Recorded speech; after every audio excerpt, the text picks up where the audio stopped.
Julian tilted his head and smirked at Rome. He was quite good at that. "Okay," he said. "Let me show you what I can do." Julian stepped away from Rome. He stretched his arms up and did a few deep knee bends. When he was ready, he held up his die so Rome could see it clearly. "Check this out," he bragged. Julian rolled the die on the floor so that it headed towards Rome's feet. Rome watched it intensely as it spun. It stopped spinning and came to a rest at his toes.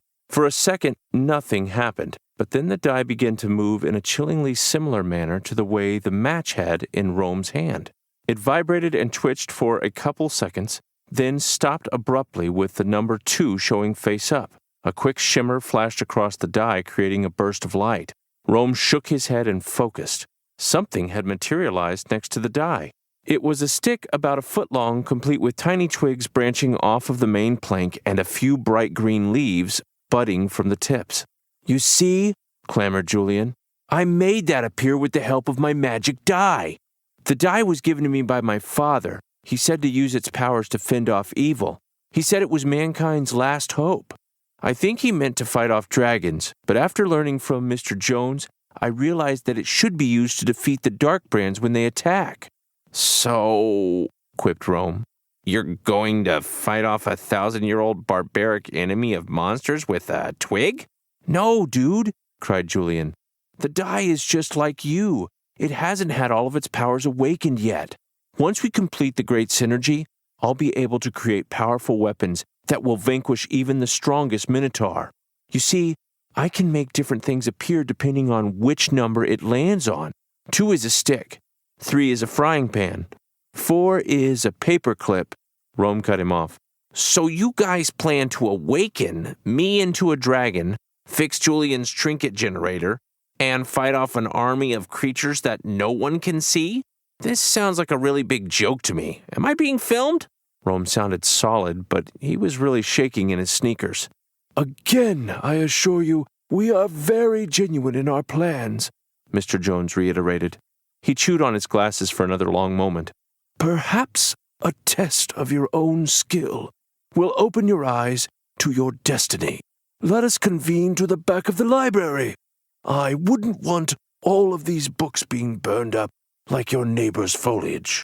The 3 of them headed out the back door of the library to an area that looked like a parking lot, surrounded with trees and a dumpster hidden behind a fence. Rome noticed a circle had been painted in one corner of the asphalt and another one in the opposite corner of the parking area. Mr. Jones escorted Rome to one of the circles.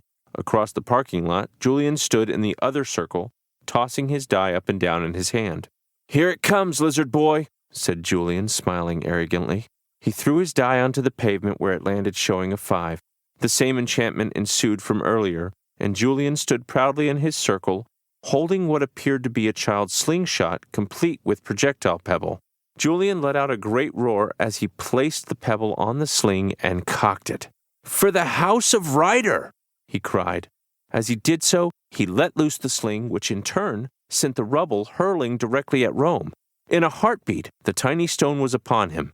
Rome instinctively raised his arms to cover his face, but knew there was no way he could avoid being plunked in the head. He anticipated the pain and waited. Nothing happened. There was no pain from the impact. In fact, there was no impact. Rome dropped his hands to his side and opened his eyes. Right in front of him lay what was left of Julian's stone. It was sizzling and smoking as if it had just been hit with a blowtorch. He looked at Julian, whose eyes were as wide as saucers. "Whoa! Cool!" Julian exclaimed. "Let's do it again!" He set another rock into the sling and aimed for Rome's head. "For Camelot!" he shrieked. "No!" yelled Rome. He ran at Julian out of terror. "Stop shooting at me!" But before Rome could finish his sentence, Julian's slingshot let loose the second stone. This time, Rome saw it coming right for him. Before it reached his face, it exploded into a million tiny shards of rock. Rome immediately felt the same burning in his eyes and stomach he had experienced before. He could feel the heat on his face as he leapt at Julian and tackled the boy to the ground. To keep listening to this audiobook, I've left you a link in the description so you can do it, at no cost thanks to Audible's 30-day free trial.